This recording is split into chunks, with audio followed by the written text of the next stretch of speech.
নমস্কাৰ মই সঞ্জয় দলে সকলোকে হেজ এ টিউটৰিয়েল ইউটিউব চেনেলটোলৈ পুনৰবাৰ স্বাগতম জনাইছোঁ। আজিৰ আলোচনাৰ বিষয়বস্তু হ'ব গ্ৰেজুৱেশ্যনৰ সম্পৰ্কত। ইয়াতে গ্ৰেজুৱেশ্যনৰ সম্পৰ্কত বুলি কোৱাৰ লগে লগে আমি কিছুমান কথা মনলৈ আনিবলগীয়া হয়। যিহেতু আমাৰ ৪৫০০ পদত আবেদন কৰা বহু পাৰ্টিৰ এইচএছত 50% নাই। চ' তেনে পাৰ্টিসকলে গ্ৰেজুৱেশ্যনৰ ডিপ্ল'মা দিছে বা কোৱালিফিকেশ্যনখিনি গ্ৰেজুৱেশ্যন দিছে বা গ্ৰেজুৱেশ্যনৰ ডকুমেণ্টছ আপলোড কৰিছে বা এনেধৰণৰ বহুত কেণ্ডিডেট আছে যাৰ ইউনিভাৰ্চিটিৰ পৰা দিয়া গ্ৰেজুৱেশ্যনৰ অৰিজিনেল চাৰ্টিফিকেট নাই। এখেতসকলৰ হাতত কলেজৰ পৰা প্ৰিন্সিপাল ছাৰজনে দিয়া প্ৰভিজনেল চাৰ্টিফিকেটখনেই আছে। চ' তেনেধৰণৰ পাৰ্টিসকলৰ ইন ফিউচাৰ কিবা সমস্যা হ'ব নেকি, ভেৰিফিকেশ্যনৰ পৰা আৰম্ভ কৰি চাকৰিৰ জইনিং কৰাৰ সময়ত তেনেধৰণৰ যদি চিটুৱেশ্যনত আছে আপোনালোকৰ কিবা প্ৰব্লেম হ'ব নেকি, সেইখিনিৰ ওপৰত ডিটেইলছকৈ আলোচনা কৰিম। তাৰ আগতে সকলো কেণ্ডিডেটকে মই ইয়াৰ পৰাই আহ্বান জনাইছোঁ যিসকলে এতিয়ালৈকে তোমাৰ এইচএছ আৰু ইউডাইচ কোড আপডেট দিয়া নাই, এখেতসকলক মই আকৌ এবাৰ মনত পেলাই দিব বিচাৰিছোঁ যে আপোনালোকে ডিটেইলছখিনি দিয়াৰ পিছত 2-3 বাৰমান ৰিপিট কৰিব, যাতে ৰংকৈ আপোনালোকে ছাবমিট কৰিব নালাগে, কাৰণ বহুতে ছাবমিট কৰিছে। তাৰ ওপৰত মই ডিটেইলছ এটা ভিডিঅ' দিছোঁ যে ছেশ্যন কি হ'ব, ফাইনেল ইয়েৰ কি হ'ব, বা CBSEৰ পৰা এইচএছ পাছ কৰাসকলে কি দিব লাগিব, বা কোনে ইউডিআইচ আপডেট দিব লাগিব, কোনে দিব নালাগে, সেইখিনিৰ ওপৰত ডিটেইলছ ভিডিঅ' এটা বনাই থোৱা আছে। আপোনালোকে মোৰ ইউটিউব চেনেলত গৈ চাব পাৰে। এতিয়া আহিছোঁ মেইন টপিকটোলৈ। আপোনালোকে নিশ্চয় জানে যে ৪৫০০ পদৰ যিখিনি গাইডলাইন, তাতে কিছুমান গাইডলাইন এইচএছৰ পাৰ্চেণ্টেজ বা গ্ৰেজুৱেশ্যনৰ সম্পৰ্কত লিখা আছিলে। চ' এইখিনিকে মই এতিয়া আলোচনা কৰিম।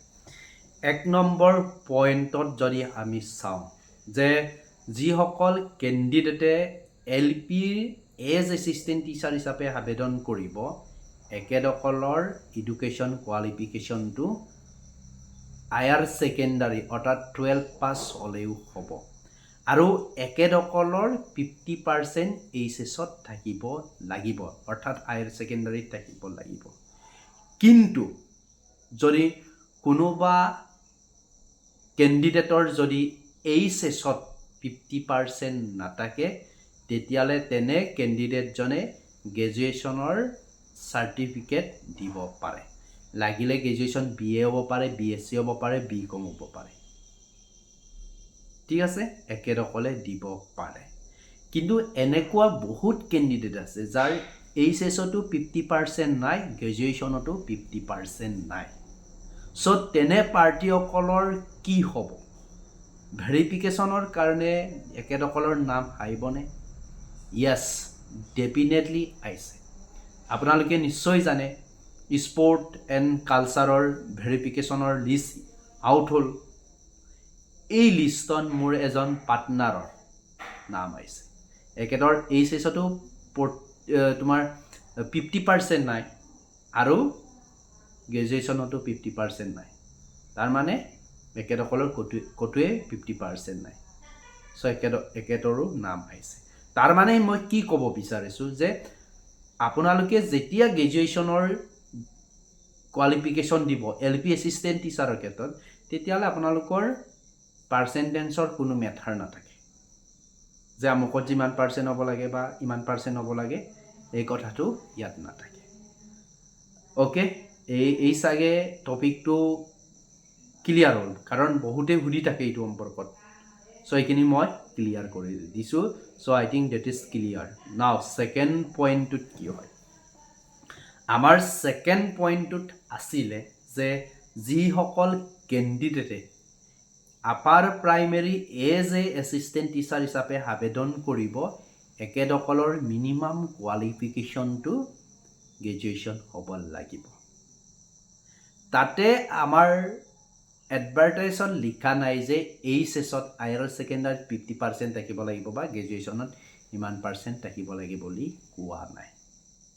আপোনালোকে আজি একবাৰ আকৌ চাব তাতে জাষ্ট বিচাৰিছে আপোনালোকৰ এডুকেশ্যন কোৱালিফিকেশ্যনটো গ্ৰেজুৱেশ্যন হ'ব লাগে আপোনাৰ হায়াৰ ছেকেণ্ডাৰীত 50% নাথাকিলেও মেটাৰ নাই গ্ৰেজুৱেশ্যনত নাথাকিলেও মেটাৰ নাই চ' আপোনালোকে এই বিষয়খিনিক যে আপোনালোকৰ টেনশ্যন হৈ আছিলে এই বিষয়খিনিকে মই শ্বেয়াৰ কৰি দিলোঁ এতিয়া আইছোঁ গ্ৰেজুৱেশ্যনৰ চাৰ্টিফিকেট যেটো বহুত কেণ্ডিডেটে ডিব্ৰুগড় ইউনিভাৰ্চিটি বা গুৱাহাটী ইউনিভাৰ্চিটিৰ আণ্ডাৰত গ্ৰেজুৱেশ্যন কৰে বিভিন্ন কলেজসমূহত আৰু সেই বিভিন্ন কলেজসমূহ কোনোবা এখন ইউনিভাৰ্চিটিৰ আণ্ডাৰত চলে বা সেই ইউনিভাৰ্চিটিৰ মতে কামখিনি কৰে বা এক্সাম অনুষ্ঠিত কৰে কিন্তু বহুত কেণ্ডিডেটে কি কৰে কলেজৰ পৰা দিয়া প্ৰভিজনেল চাৰ্টিফিকেটখনে লগত ৰাখে বা কলেজ ইউনিভাৰ্চিটিৰ পৰা যে ইউনিভাৰ্চিটিৰ পৰা দিয়া চাৰ্টিফিকেটখন কোনেও উলিয়াই নাই চ' তেনে কেণ্ডিডেটসকলৰ কি হ'ব এই যে গ্ৰেজুৱেশ্যন পাছ কৰা চাৰ্টিফিকেট হিচাপে মাৰ্কশ্বিটটোতো ইউনিভাৰ্চিটিৰ পৰাই দিব চাৰ্টিফিকেট হিচাপে আপোনালোকে কলেজৰ পৰা আপোনালোকৰ প্ৰিন্সিপাল ছাৰজনে দিয়া প্ৰভিজনেল চাৰ্টিফিকেটখন ইউজ কৰিব পাৰে তাত কোনো প্ৰব্লেম নাথাকে কাৰণ 5550টাতো মই বহুতক তেনেকৈ ক'লোঁ যে এইখিনি ইউজ কৰা একো প্ৰব্লেম নাই চ' কৰি আছে একো প্ৰব্লেম নাই কিবা সমস্যা হ'লে মোক কয় এনেকুৱা বহুত কেণ্ডিডেট থাকি যায় একদম ফ্ৰেণ্ডশ্বিপ বনি যায় বা ফ্ৰীলি কথা পাতোঁ চ' তেনেকুৱা ইছ্যু থকা কেণ্ডিডেটবিলাকক মই কৈছোঁ যে টেনশ্যন ল'ব নালাগে এইখিনিকে হৈ যায় চ' কৰি আছে ফৰ এক্সাম্পল হিচাপে মই নিজে কৰোঁ মোৰো ইউনিভাৰ্চিটিৰ পৰা আমাৰ গ্ৰেজুৱেশ্যনৰ চাৰ্টিফিকেট উলিওৱা নাই মাৰ্কশ্বিট আছে কলেজৰ পৰা যিটো দিছে প্ৰিন্সিপাল ছাৰজনে এইটোকে ইউজ কৰি আছে তাৰ লগত একো কথা নাই চ' চিন্তা কৰিব নালাগে চ' সেইখিনি আছিলে আজিৰ ভিডিঅ'ৰ বিষয়বস্তু আপোনালোকৰ গ্ৰেজুৱেশ্যনৰ সম্পৰ্কত যদি আৰু কিবা জানিবলগীয়া আছে আপোনালোকে সুধিব পাৰে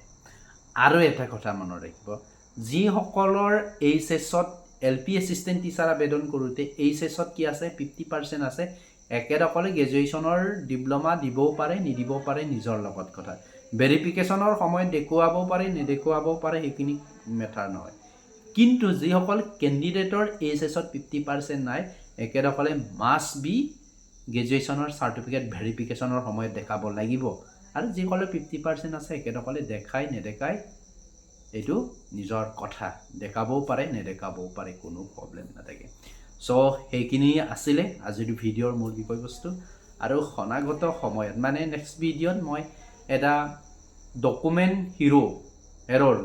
এৰৰ বহুতৰ নামবিলাক মিছ স্পেল হৈ থাকে বা কিমান আমাৰ নামটো সলনি হ'লে বা মিছ স্পেলিং হৈ থাকিলে মিছ মেটচিং হৈ থাকিলে আমি কোড ৰিপিট কৰিব লাগে বা কাৰেকশ্যন কৰিব লাগে হুইচ ইজ বেটাৰ এইখিনিৰ ওপৰত আমি ডিছকাছ কৰিম চ' থেংক ইউ ছ' মাছ আৰু যিসকল আমাৰ ইউটিউব চেনেলত নতুনকৈ আছে নিউ কামাৰ হয় সকলোৱে ছাবস্ক্ৰাইব কৰি থৈ দিব লগতে বেল আইকনটো অন কৰি ৰাখিব থেংক ইউ ছ' মাছ